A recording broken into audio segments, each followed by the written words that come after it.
દોસ્તો વિડીયોમાં વ્યૂ તો આવે છે પણ લોકો સબસ્ક્રાઇબ નથી કરતા. શું કારણ હોઈ શકે? આજના વિડીયોમાં 4 કારણ આપું છું જેને લીધે લોકો તમને સબસ્ક્રાઇબ નથી કરી રહ્યા.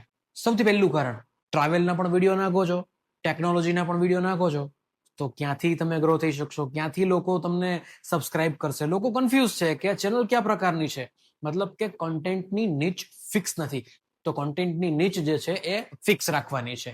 બીજો મુદ્દો, કોન્ટેન્ટ ડિસ્કનેક્ટેડ. આનો મતલબ એ થાય છે કે લોકો ખુદ કન્ફ્યુઝ રહે છે. તમારા વ્યુઅર જે છે એ કન્ફ્યુઝ રહે છે. એને ખબર નથી કે આવનારો વિડીયો તમે શેનો મૂકવાના છો. તો જો તમારો ફિક્સ કોન્ટેન્ટ હશે તો લોકોને ખ્યાલ હશે કે નેક્સ્ટ વિડીયો આ પ્રકારનો હશે.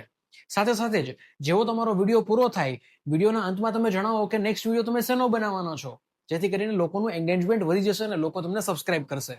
ત્રીજો મુદ્દો, CTA બરોબર નથી હોતું. CTA મતલબ કોલ ટુ એક્શન. જ્યારે વિડીયો પૂરો થાય છે ત્યારે ક્લિયરલી લોકોને કહો કે જો તમને વિડીયો ગમ્યો હોય તો લોકો સાથે શેર કરો અને આવા જ વિડીયો જોવા માટે આપણી ચેનલ સબસ્ક્રાઇબ કરી લો. ફ્રેન્ડ્સ, ચોથો અને સૌથી અગત્યનો મુદ્દો, તમારું જે બેનર છે એ બેનર જોયા બાદ લોકોને ક્લિયરિટી નથી આવતી કે ચેનલ શેના વિશે છે.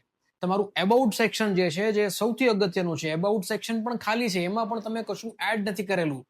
તો એબાઉટ સેક્શન અને ચેનલ બેનર પ્રોપરલી બનાવો. ના સમજાતું હોય તો કોમેન્ટમાં જણાવજો કે કઈ રીતે બનાવવું જોઈએ, તો આપણે એના વિશે વિડીયો બનાવીશું. નેક્સ્ટ વિડીયોમાં આપણે એ શીખીશું કે તમે વિડીયો મૂકી દીધો છે પણ વિડીયો વાયરલ નથી થયો. વિડીયો વાયરલ કરવા માટે શું શું સ્ટેપ લેવા જોઈએ, આપણે શું કરી શકીએ, એ વસ્તુ આના પછીની રીલમાં શીખડાવવાનો છું. તો ટેક માર્ગીને ફોલો કરી લેજો. ટેક માર્ગી જે તમને તમારા ગ્રોથમાં મદદ કરશે.